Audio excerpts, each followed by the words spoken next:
Wahyu pasal 5, Kitab yang dimeterai dan anak domba. Maka aku melihat di tangan kanan Dia yang duduk di atas tahta itu sebuah gulungan kitab yang ditulisi sebelah dalam dan sebelah luarnya dan dimeterai dengan 7 meterai. Dan aku melihat seorang malaikat yang gagah yang berseru dengan suara nyaring. Katanya, siapakah yang layak membuka gulungan kitab itu dan membuka meterai-meterainya? Tetapi tidak ada seorang pun yang di surga atau yang di bumi atau yang di bawah bumi yang dapat membuka gulungan kitab itu atau yang dapat melihat sebelah dalamnya. Maka menangislah aku dengan amat sedihnya, karena tidak ada seorang pun yang dianggap layak untuk membuka gulungan kitab itu ataupun melihat sebelah dalamnya. Lalu berkatalah seorang dari tua-tua itu kepadaku, "Janganlah engkau menangis. Sesungguhnya singa dari suku Yehuda, yaitu tunas Daud, telah menang, sehingga ia dapat membuka gulungan kitab itu dan membuka ke-7 meterainya."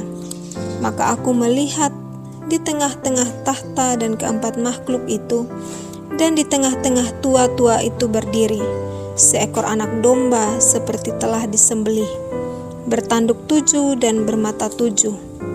Itulah ke-7 roh Allah yang diutus ke seluruh bumi. Lalu datanglah anak domba itu dan menerima gulungan kitab itu dari tangan Dia yang duduk di atas tahta itu. Ketika ia mengambil gulungan kitab itu, tersungkurlah keempat makhluk dan ke-24 tua-tua itu di hadapan anak domba itu. Masing-masing memegang 1 kecapi dan 1 cawan emas penuh dengan kemenyan. Itulah doa orang-orang kudus. Dan mereka menyanyikan suatu nyanyian baru, katanya, "Engkau layak menerima gulungan kitab itu dan membuka meterai-meterainya, karena engkau telah disembelih dan dengan darahmu engkau telah membeli mereka bagi Allah dari tiap-tiap suku dan bahasa dan kaum dan bangsa. Dan engkau telah membuat mereka menjadi suatu kerajaan dan menjadi imam-imam bagi Allah kita. Dan mereka akan memerintah sebagai raja di bumi." Maka aku melihat dan mendengar suara banyak malaikat sekeliling tahta, makhluk-makhluk dan tua-tua itu. Jumlah mereka berlaksa-laksa dan beribu-ribu laksa. Katanya dengan suara nyaring, "Anak domba yang disembelih itu layak untuk menerima kuasa dan kekayaan dan hikmat dan kekuatan dan hormat dan kemuliaan dan puji-pujian."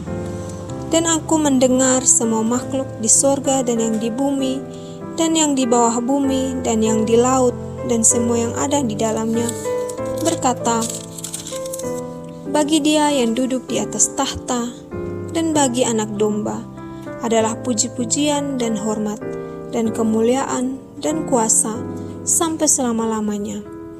Dan keempat makhluk itu berkata, "Amin." Dan tua-tua itu jatuh tersungkur dan menyembah. Amin.